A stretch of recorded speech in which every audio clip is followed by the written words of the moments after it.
was built to last. With the webs I'm weaving, I could change the past. With all I'm achieving, got my foot on gas. Never stop competing. If you break like glass, then this life's gonna end. I wanna be the best in the game, invest in my name. Check no restraints, I'm obsessed with the pain. I ingest, I retain, assess and I change. Possessed by the thought I'll be free one day from society's restraints. Money, clout and fame, mud, disease, a plague. We all love to hate, have to play the game, have to make a name. All our insecurities are on display. This is war with the enemy, think that it was meant to be. Living in a time where disease is on every screen. I won't let them fester me, I know most are festering. Negativity is a plague for the mentally weak. No mercy, all I got is working. Never stop searching, never quench the thirsty. I'm toxic and psychotic with this logic, you can't stop it. It's been chronic since I was a boy, so neurotic and chaotic. Go! To last with the webs I'm weaving, I could change the past with all I'm achieving. Got my foot on gas, never stop competing. If you break like glass, then this life's gonna eat 'em. Make mistakes real fast, then you learn how to beat 'em. If you take off the cast, you can see all the healing. If the pain's in the past, move on from the grieving. Put your foot on the gas, no, never stop competing, yeah. I've been doing this, I'm on it. I just wanna be iconic. Sipping on a gin and tonic, got me going off when I'm on this topic, yeah. If I ever play, I want it. You know that I'm always honest. Stay away from those who are toxic. Keep them out your face, no way, you don't want it, yeah. Don't try to drain my energy. The enemy is everything. It's mentally, unhealthily, spreading like a rare disease. But I won't let it get to me. I don't need your therapy. Is just going on right now. We're gonna go 10 players each. You guys could draft your team however you want. I guess if you're starting your team with 10 players, we'll do that. So now I'm gonna flip a coin. I don't have a physical coin on me. I don't do cash. I have cards. So I want somebody to pick heads or tails, and our good friend Alexa is going to finish it off for us. So I think we should give it to Jake. Do you want to go heads or tails, my friend? I'll go tails. Tails. Any interjections, Davis? No, I'm joking. Okay. Alexa, I want flip tails. a coin. She's quiet. I heard it. It's tails. Let's go. Jake is on Me something. and Alexa are gonna have to have some words. Yeah, this is rigged. This is rigged. Yeah. All All right. right. So I think let's kick it off. Do you have your pick ready, Jake? Were you prepared for the first pick? I don't know if I thought over who I was going to pick for the first pick. I think there's two choices, and it really depends on age and that kind of stuff. But I'm going to go surprise. I'm going to go Freddie Freeman as my first pick. He's one of the best first basemen in the game. I think the second best first baseman in the game behind Vlad. And hopefully he returns back to the Braves. But just his combination of average, power, leadership, defense at the first base position, he is just one of the best players, and I think he's a future Hall of Famer. So I'm taking Freddie Freeman as my first pick. I don't think you made a bad option. He picked the future Yankee, Freddie Freeman. Oh, no. I think that was a very good choice. But it was an interesting choice. I mean, some people might disagree, but I think it's a good way to start off. You get some veteran leadership, say this was a team, and, he's fresh off a championship not so long ago. So, Davis, this is your opportunity. How do you counter that pick, Freddie Freeman? Well, the pick's pretty obvious, but just for clarification's sake, we're doing the first two picks snake. So Jake picks first, I'll pick second and third, and then we'll go back and forth. So Jake will pick after me, and so on and so forth. I'm going to take Carlos Correa. I'm honestly surprised you didn't take Carlos Correa. I think he's the clear-cut number one due to age, production, leadership. I think he's the total package. Hopefully, future Chicago Cub. I think Carlos Correa is the best one, the best player still on the market. I like Freddie Freeman too, but I can't turn down Carlos Correa. He has no problem taking on the villain if need be. He's just focused on winning. Not at all. So I do respect that from Davis. But Davis, you go back to back. This is your opportunity to add on. Who's going in there with Correa? I'll reach a little bit. I think my second pick is going to be Nick Castellanos. Castellanos, especially now, say an NL team, Castellanos doesn't have to play in the field where he is miserable now. Castellanos could be a full-time hitter. He is very, very good at hitting. I think leaving the Reds too, some team is going to pay pretty big money for Nick Castellanos, and he'll produce because he's produced everywhere he's gone. I'm just a really, really high on Nick Castellanos. He had 34 home runs last year. Obviously playing in Great American, but he only played 138 games. I think he's a stud. Really, really good hitter. So he's going to be my second pick. Really good point, especially with the DH coming back. It's really likely we'll see a lot more of Castellanos. So who knows? Maybe he smacks 40 home runs, and Correa might smack 35 himself. So it's a pretty good start. Jake, how do you counter that? Who's your second guy going against these two? We got a 2-on-2 right now. Yeah.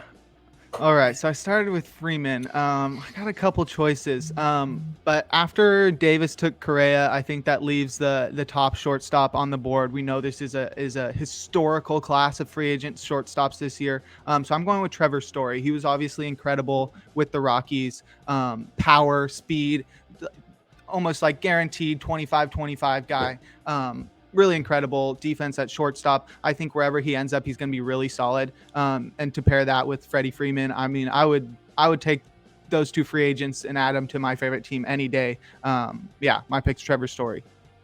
Hey, I cannot fight that either. You have two pretty well-rounded teams so far. It's only two guys, but you got a guy with power and a guy that can hit for average on both sides.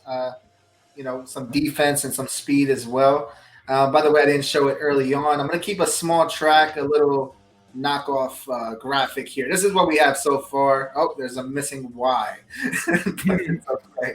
It's okay. So, Davis, we're going back to you. Who are you adding to your team right now? I think I would pick Chris Bryant.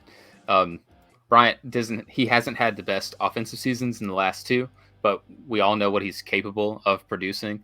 He's former MVP, former Rookie of the Year, World Series champion, can play basically every position except pitcher and catcher. I think the versatility he provides with the hitting upside, he'd be my third pick. I like KB. I like it. And like you said, it gives you versatility. You can play anywhere. So it gives you some options, some flexibility moving forward. So far, really good picks on Davis's side. Jake, what do you do next? I don't know. It's going to be tough to keep up with that, but I'm going out on the limb with another one. This guy might not be super well known amongst average MLB fan, but this is Seiya Suzuki. He's not yet played in the MLB before. He's coming over from Japan, but he was incredible in Japan. I don't have his stats pulled up. Crazy plate discipline, huge power. We haven't seen a lot of guys come overseas and have a lot of success recently, but I think Suzuki is going to be one of those. He said he wants to come to the United States, even with the lockout the way it is right now. And so I think once he signs with the team and we start to see him in spring training and that kind of stuff, people are going to start to realize like, oh man, this guy's the real deal. And he's going to be just huge in whatever outfield he signs. I could see him going to the Red Sox, replacing Mookie Betts and all the stuff that he left behind. But my pick is Seiya Suzuki. He could be really, really, really good next year. Don't say that. Not to the Red Sox and turns out to be really good. I don't want to deal with that. Come on, man. All right. So look, he's throwing shots my way, Davis. So how do you counter that pick? I mean, I will say he's going for home runs so far. Like, the team really has some upside. So where do you go next? It's tough. I think the top few guys are off the board now. The top one that would be left on the board is Carlos Rodon, but I don't really want to grab him now. I'm not super sold on Rodon. We talked about that last week on the show. We did. I'm actually going to go another youngish guy with upside. I'm going to go Michael Conforto. I think Michael Conforto could be really good. He's shown a lot of flashes with the Mets where he's played really well. I don't know his stats off the top of my head, but I know he struggled big time last year. He did struggle last year. I know he struggled last year. He was huge in 20 though. Yes. So I mean he's excellent. He's still 20. He'd be 29 next year. Excuse me. I think he's got a lot of value. Getting him in the right situation is important. And the Mets have kind of struggled top to bottom the last few years, but looking back at his 2020, I mean, he hit 322, on base 412, slugged 515 with, he hit 9 home runs, but it's in 60 games. So I just like Conforto. Set up corner outfield. Well, Conforto, DH, maybe Castellanos, maybe not put him out there. And then Correa in the infield. I think you have a pretty dangerous lineup right there already. I love that interjection by Jake briefly, like, oh, he struggled big time. And Dave's like, I don't know he struggled, man. I know I'm in control. I got this. So I'll take my chances with him. Yeah, little subtle, maybe not a subtle jab, but I saw it that way. We all saw it that way. So. Marcus Stroman was on Twitter singing his praises earlier today. So there you go. I'll trust Stro. It's got to be true. So, all right. I mean, I gotta admit, Davis is also really strong. So I mean, you both are, to be fair. So I'm left with Jake. What do you do next? I mean, we've only taken batter so far, so I'm going pitcher, but I'm not going Rodon. I'm also reaching a little bit. I'm taking the legendary Clayton Kershaw. Not a Dodgers fan at all. I'm a big Bay Area sports fan, so Giants and A's. So I've never been the biggest lover of Kershaw, but now that he might not be on the Dodgers, maybe I'll be a big Kershaw fan. But if he stays healthy next year, I mean, he's already a no doubt Hall of Famer, but he could continue to build on his resume. I mean, just to have that kind of ace on any team, sort of helping the young players along and just providing that stabilizing presence whenever he goes to the mound, even though he doesn't have the same kind of stuff he used to, he just knows how to pitch. So yeah, I think that's my fourth pick. I'm going with Clayton Kershaw. Personal opinion, I think that was the best pitcher available right now. I mean, Rondon, it's one season, you know what I mean? So we got to see how he carries forward. I do like the long-term, just the odds in Kershaw's favor a bit. So once again, I mean, so far there's not really many bad picks to make. So you guys are doing a great job so far. I'm going to hit it back to Davis for your fifth. We're basically halfway through this. This is your fifth pick. Who are you? This one's pretty easy for me. I'm going to take Anthony Rizzo. I'm a Chicago Cubs fan. I'm basically with my team right now, putting together my Cubs dream team. So I think I'm going to take Big Riz. He's still got a lot left in the tank in my mind. Played pretty solid with the Yankees, and we started strong and then kind of faded away. But I still like Rizzo. I especially think, especially now with the DH being league wide, Anthony Rizzo provides a really strong presence actually playing first base. So if you have maybe a not so defensively sound first baseman like the Chicago Cubs with Frank Schwindel, they should totally resign him. Just have Rizzo play first base and have your first baseman DH. So I like Rizzo. So Davis is putting together a pretty nice infield so far. He could, he also has options for the outfield. His offense is looking good. Jake, what do you do? Yeah, I mean, I got to counter in some way hard.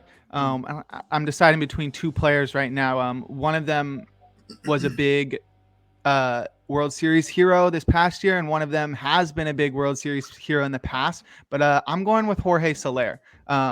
He just has some incredible power. We've seen him break the Royals record of home runs, which I think was then broken by Salvi last year. But Jorge Soler has huge power. We saw once he got out of just the horrible pitcher's park that is the Kansas City Stadium and got with the Braves on a competitive team, he really just started to break out. I think he's going to be really underrated depending on where he goes, especially if we have universal DH all but confirmed. Soler can just play on any team, and he is going to provide huge power. If you remember that home run he had against the Astros in the World Series last year, holy moly, he destroyed it well over the train tracks, and I would love to see him do that every day on my personal free agent team. Hey, maybe another subtle shot. I mean, he sees you got the Kansas City Royal hat on. He's like, you know what? Let me dig into another personal shot. I like it. I like the energy. Before we get to the next pick, I just want to show where we are so far. We're halfway through this draft already. We got to do more of these, by the way. So far, this is really good. I like both sides. I don't know who has the edge yet. Let me just show what we have. So we have, of course, you got Rizzo, Conforto, Bryant, Castellanos. Where's my page at? And we got Carlos Correa from Team Davis. And then, of course, we're going to go up a little bit. And we have Team Jake, Freddie Freeman, Trevor Story, Suzuki, Kershaw, Soler. I like both sides so far. Now we're going to go ahead and get to the next pick. Davis, are you ready? About as ready as I'll ever be. I think with the idea to put an entire team together in my mind, I don't know if this is how Jake's approaching it, but I'm kind of trying to fill positions top to bottom. I think I would have to pick Jonathan Villar. He's another utility guy, kind of like Bryant without as much offensive upside, more of a contact speed hitter. Can play center, shortstop, second base, corner outfield, third. I think he'd be a pretty solid pick. Not a name that would really set the world on fire for any team, but a really welcome contributor, kind of like a toned down Chris Taylor. So I'll take Jonathan Villar. That's a solid pick. So you see the strategy. He's putting together a team. He's like, look, you take these 10 guys and just fill in the blanks, and you're all set. You don't really have to do much with it. But I mean, I like both sides. But how do you counter this moving forward? Go ahead, Jake. I think I'm gonna have to counter it by doing some out of the box picking, and I think that's gonna be by solidifying my bullpen, and that's by getting another former Dodger who has the possibility of getting into the Hall of Fame at some point, and that's Kenley Jansen. He's got, I think he's like top 20 in saves all time already. He's just one of the best. He's the closest we've had to Mariano Rivera since his retirement, just with that incredible cutter. He started to fall off for a couple seasons, but last year he came back so strong. I had him on my fantasy team in my home league, and he really helped me throughout the whole year. And I think wherever he signs, whether he relievers matter, whether he signs back with the Dodgers or with some other team that really needs a closer, I think he's going to be really dominant once again, because he got that velo back last year, and that was the whole thing that was holding him back. And to have some guy like that to hold down my pen after Kershaw goes out there is going to be really key. Nice. So look, right off the bat, I like what Jake's doing. He's going with the more like the experience, the proven. So you say, and I mean, you both are. Most of these guys are proven, but I see where he's going with it. So before we go to the next question, I want to check in on both of you guys. First, Davis, is this going how you wanted to so far? Are you happy with your team? I'm pretty happy with my team so far. Getting Correa was pretty big. Jake kind of caught me off guard with that one. I like my team. I think it can hit. Not so sure about the fielding part with Castellanos, Conforto, but we'll see. Jake, I mean, how do you feel? Do you feel like you're in a good spot right now? I mean, he has a pretty good team. Like I said, I'm trying to decide in the midst of all this madness. So how do you feel? I don't know. I don't know if I'm feeling too great right now. Davis is doing some pretty sneaky good picks. So I'm having to be a little creative with my pitching picks and getting guys that may be a little bit underrated. But I don't know. I think my team's a little sneaky good. Lots of veterans in there that are sort of underrated. Press 1 if you want to see this settled over MLB The Show. Not joking. So moving on, we got a couple more picks left. Davis, he's feeling confident in your team. He's getting a little worried. How do you put the pressure on? Who's next? Well, I think now would be when I'm comfortable taking a pitcher, but we'll see. I'm going to press my luck a little bit. Not big on Rodon. I'm going to go with another corner outfielder. I'm going to go with Eddie Rosario. Wow, nice. This team's going to be able to hit top to bottom. Eddie Rosario, obviously postseason hero, NLCS MVP. I think he could be really good.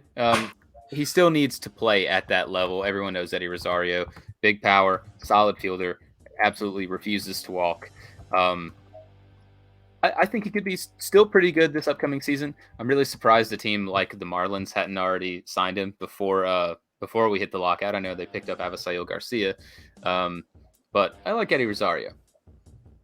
Nice, I like it. I mean, he has a really good lineup forming together, Jake. But you also got some pitchers. So I mean, let's see how do you counter this? How do you counter the pretty so far elite lineup? I mean, your lineup is not too shabby either. So where do you go next?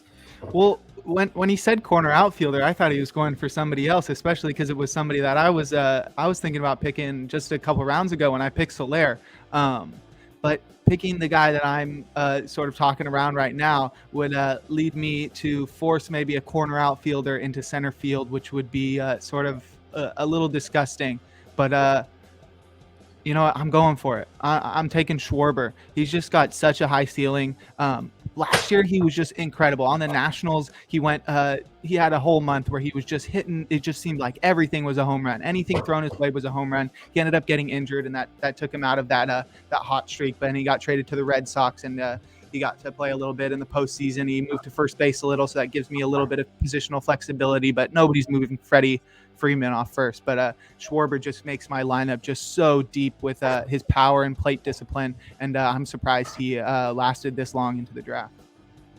Well, you don't even need to worry about the forcing a corner outfielder into center because you got Seiya Suzuki.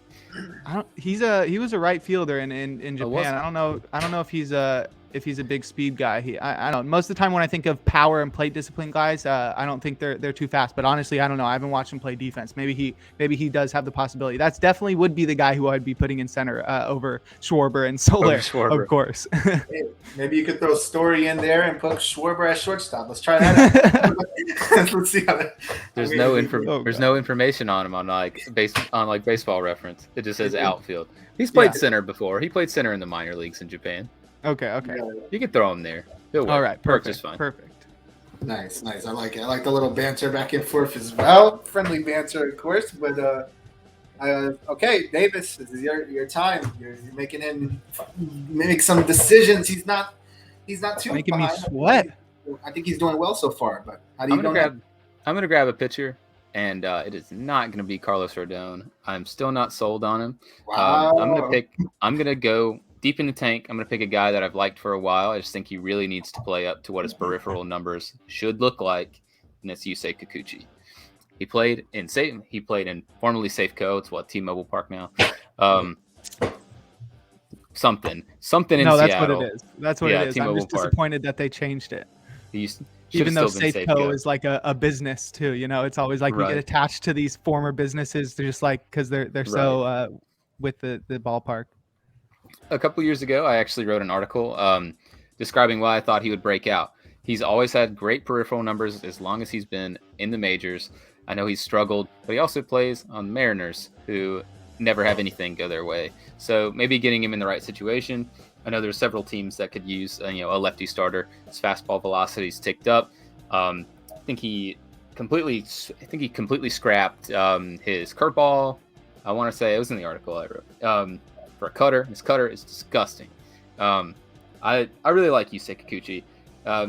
I think any team right now, I know the article we're looking at is from MLB Trade Rumors, and it's talking about him as a really high upside guy post-lockout, and I really agree. I think he doesn't fit the mold as like an ace like Clayton Kershaw, but I think he's more than serviceable given the right team that you could put him in. Hey, we finally got a pitcher off the board to go with that lineup. He's going to have some run support. I thought about just taking Greinke because then he can hit too. Exactly. So you got some options. Don't know if I want the dinosaur yet, though. We'll pass on Greinke for you now. got the Kansas City hat, so I don't know. You got to think about it. So, Jake, what do we do next? I mean, I need to fill out my infield. I mean, I got a first baseman, I got a shortstop. I don't know if we're gonna have enough guys to fill out my whole infield, but the only guy that I see that's available that can even play any sort of infield position is Josh Harrison. So I'm going with Josh Harrison. He'll be my second baseman and third baseman at the same time. But he's just a great guy. I think he's like a great clubhouse guy. He looks like he's always having fun. Fans love him. He had a couple down years before being traded. And when he was on the A's last year, I was a huge fan of him. He doesn't strike out a lot, makes a lot of contact, can play literally every position on the field pretty much. So I think that adds a lot of flexibility to my team, and he could be really sneaky next year with whoever he signs with. I think he's going to be really valuable. Like he seems like one of those like Giants type of players where they just get the most out of him, play him everywhere, or like the Rays or the Dodgers. He could be a valuable piece of wherever he signs. Great, really good points. I mean, Jake brings like knowledge behind his picks, and you got to give him credit. He's got a good. I mean, you both got good teams. I keep repeating myself. I sound like a broken record, but it's the truth. I haven't seen a bad pick yet. I like what Josh Harrison would bring to a hypothetical team like that. He brings hustle. he's going to do the dirty work. So just like Brett Gardner, so I just had to. Anyway, moving forward. So, Davis, where do you go next? I think we have 2 more picks, if I'm correct. Yeah, 2 more picks. Yep, 2 more picks. So what do you go now? I don't know. The Josh Harrison pick is pretty tough to match. I think he actually had a really sneaky good season last year. He played really good with the Nationals too before he got traded to Oakland. I want to make a bit of a weird pick too. You already took Kenley Jansen. I know there's a reliever on the board with Ryan Tepera, but let's go with someone like Danny Duffy. Danny Duffy spent some time in Kansas City's bullpen last year and actually played pretty good before he got hurt. Plus, everyone knows him as a starter. He could stretch out and fill in kind of a swingman role. I'd go with Danny Duffy. I think he's another guy kind of like Yusei Kikuchi, where the upside is there. Sign him on a smallish deal, maybe 1 or 2 years. If he works out as a starter, he works out. If he works out in the bullpen, great. You got a guy there. Let's go Danny Duffy. And if he goes bullpen, just remember, relievers matter. Oh, yeah. Swingmen matter. Yes. So, again, got some interesting picks now. You guys are trying to get creative. I like it. We got some versatility, some options on both sides. Jake?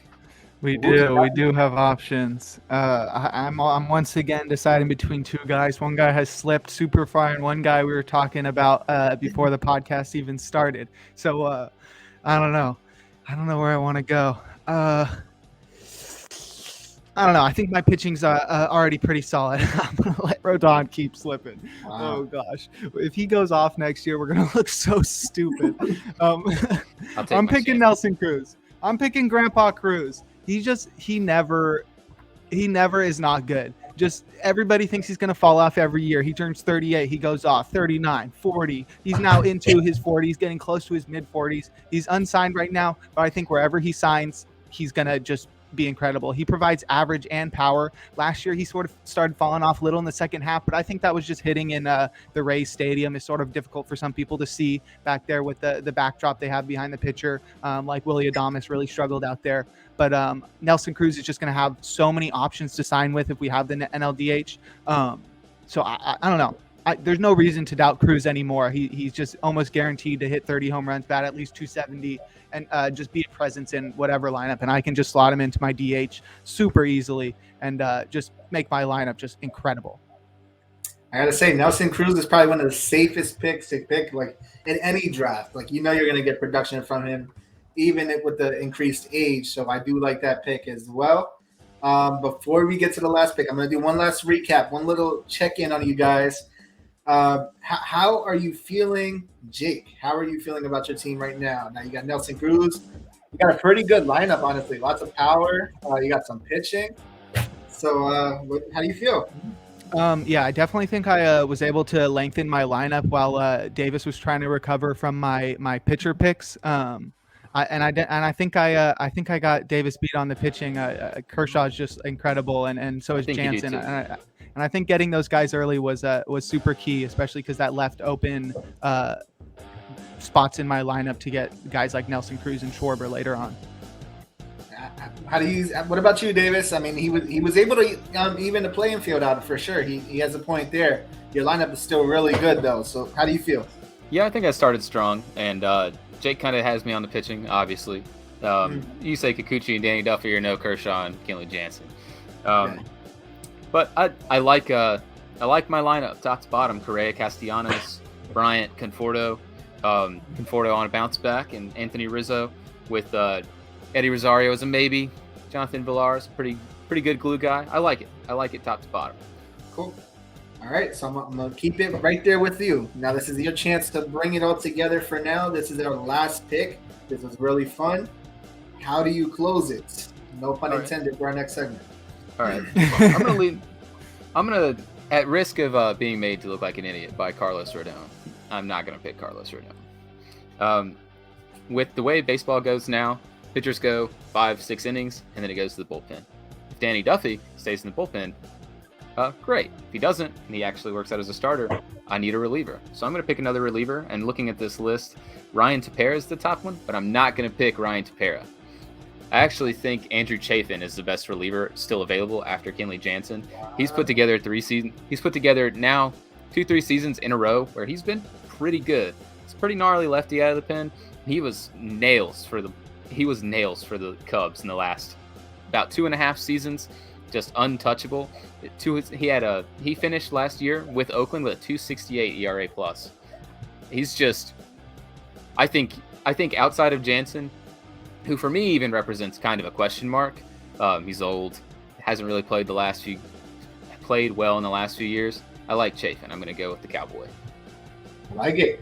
I like those types of picks that make you think. But he has a real good point. Today's game, the relievers matter. So I like what he has so far. And he, like you said, Duffy may just end up starting anyway. So then you have that extra relief option. So I like how he closed it out. Now, Jake, you have the honor of being the final pick. All right. Final opportunity. All right. Yeah, I like that Chafin pick. He's got a great mustache, He and does. I already think that gives him a couple extra points. Maybe take a couple ticks off his ERA just for the mustache. But you know what? I'm just gonna continue with the theme of letting Rodon not be drafted. I'm just scared he's just not gonna pitch enough next year. And there's a guy that I like a lot more than him. That is also a pitcher, but is not a starter. It can go in that same sort of role that Duffy is. I'm going with Colin McHugh. He was just lights out with the Rays last year, and a lot of guys do really well when they enter the Rays bullpen because they just know how to deal with relievers. And I think McHugh's the kind of guy that can carry that over to wherever he goes next, because he didn't just break out when he got to the Rays. He was great as a starter for a year with the Astros. When he moved to the bullpen, he was still really good. He sometimes struggles with injuries, struggles to stay healthy, but anytime he does pitch, he is really good. Pretty sure his ERA was around 2, maybe under it last year, but 1.55. incredible. Yeah. And he can pitch multiple innings. He's been boosting his strikeout numbers every single year. I think he's one of the most underrated relievers that are still out there in the free agent market. And I think he really gives me some safety when Kershaw and Jansen inevitably have to take a little rest or are not on their A game. And I think McHugh just makes my pitching staff just a lot safer. Hey, you guys put together 2 decent teams. Let's show what we have so far. I want to see, is this what you envisioned when you came into the draft? Of course, we got Team Jake. You got Freddie Freeman with the first overall pick. Then he went Story, Suzuki, Kershaw, Soler, Jansen, Schwarber, Harrison, Cruz, and McHugh. I would go to Jake, but I'm going to go to Davis. How do you feel about his team? I like his team. Not sold on the last pick. He doesn't have quite the mustache Andrew Chafin does, but Colin McHugh's a pretty good pick. I like the bullpen. I think we kind of we started off on different paths, and I think we ended up kind of at the same conclusions with both of our teams. Yeah. And Jake, how do you feel about your team now that it's all said and done? James Harden was played by Carlos Rondon today. So how do you feel? How do you feel about your team? Is this what you wanted? Yeah, I feel pretty good. Definitely gives me some guys to root for next year, hopefully to sign with one of my favorite teams, Giants or the A's. But yeah, I'm super pumped to see what Suzuki does. So just to have even more reason to root for him next year is going to be great, especially getting to root for guys like Nelson Cruz and Freddie Freeman and stuff. Just some of the greatest players that people are fond of in the MLB. Nice. And I got to stick with you. Now I want to hear your reaction on Davis. How did he do? Do you feel like this is like a good team? Like in another world, I know you're not going to put him above your team, but in another world, is this a good team? Yeah, no, this is a really solid team.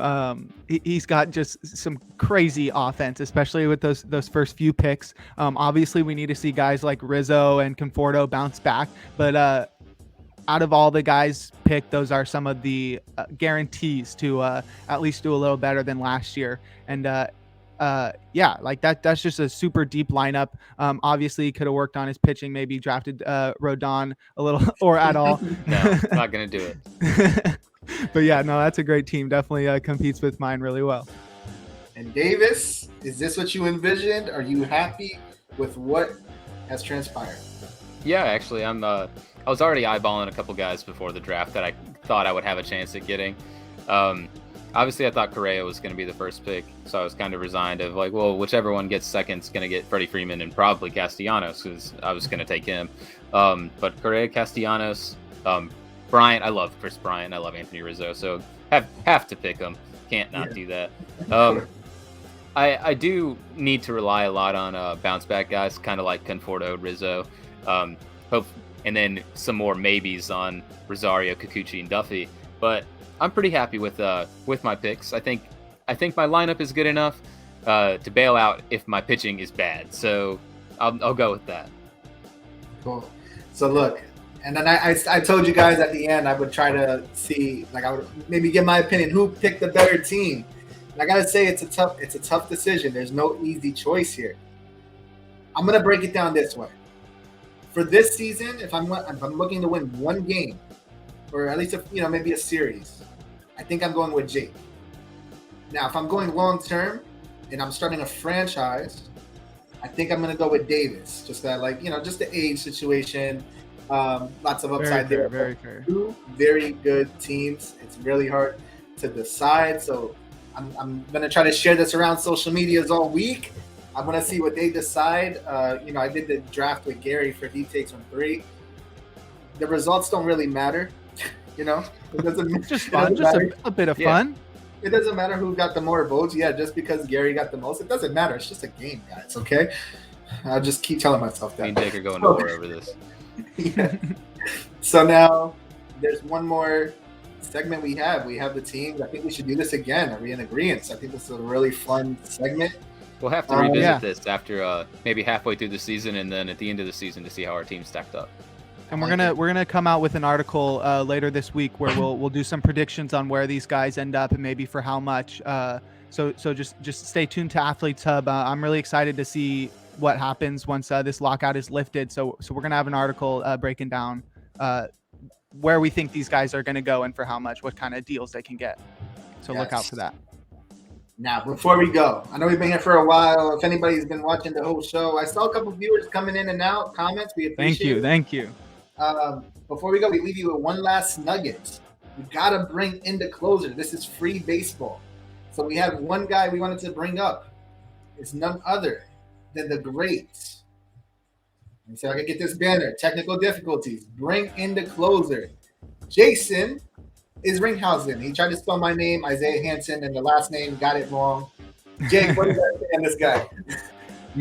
Yeah. So I just went through the list of MLB leaders of all time saves, and I just remembered is Ringhausen. He was mentioned in Moneyball. I think he was either traded to the A's or traded away from the A's around that time. But he's one of those guys where you remember those guys. That last name is incredible. He had a 16-year career from 1995 to 2009, and then he came back from 2011 and 2012.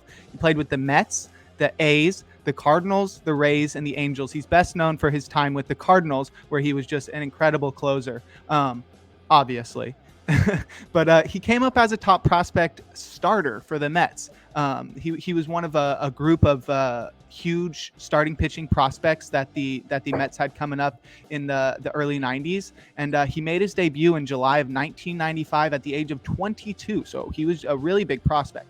He was facing the Cubs during that debut, and he went 7 innings and only allowed 2 hits, 2 walks, and 2 earned with 6 Ks. So he showed some promise, like right out of the gate. First start, looked like he could be a really good starter, but then he started every game that he appeared in from 1995 to 1997. So he was really a starter when he first came up, but then he missed a whole year due to injury, and that sort of forced him into the pen for the rest of his career. He only started 10 more games after that, and it was 5 each in 1999 and 2000. And then he was exclusively a reliever. And then from then on, he was just a great reliever. The move to the bullpen really paid off for him. He was a 2-time All-Star, 1 time in 2000 and a 2nd time in 2005. In that 1995 season that I was talking about, his debut season, he finished 4th place in Rookie of the Year voting. So as a starter, he was people were counting on him as Mets fans to sort of break out and be the next great Mets starting pitcher. But that sort of didn't really work out, and he fixed things out. He figured things out. For his career, he had only 13 BWAR, which is low, but you have to remember he was a closer. He pitched over 1,000 innings. He had exactly 300 saves, which is 30th all time. It's actually tied for 30th all time with Hall of Famer Bruce Sutter. So he's got some good company with those saves. He has a 3.64 career ERA and a suboptimal 1.33 career WHIP, and that comes with 830 strikeouts. Most notably, he led the MLB in saves in 2004 with 47 as a member of the Cardinals. And so he was at the top of his game in 2004, and he made that all-star team the next year in 2005. But yeah, Jason Isringhausen is here, and he's ready to shut down this extra innings game and get us to the end of the podcast. Strike out the side right here. Hey, I mean, anytime you talk about a closer in the 90s and early 2000s, and he had some good success, it's worth bringing up. Davis, any words on Mr. Jason Isringhausen? Not really. Jason Isringhausen was obviously really good for a long time. Led the league in saves and converted in that season where he led the league in saves, converted 87% of his opportunities. And the next year converted 90. That's just really good. Wow. Yeah, he was a great pitcher. Unfortunately, because he did a lot of his damage against the Chicago Cubs. But I'm glad he's here to close the show out. Let's just get it over with, right? Never have to see him again. Never. So great job, guys, on both your teams. We had some good discussions. I think we'll be back in 2 weeks. We'll see what we're going to talk about. Like we said, we had some articles coming up. As always, check out theathletesub.org. We appreciate you guys for watching. Thank you, Davis. Thank you, Jake. Great job once again. And we'll see you guys in 2 weeks. Peace.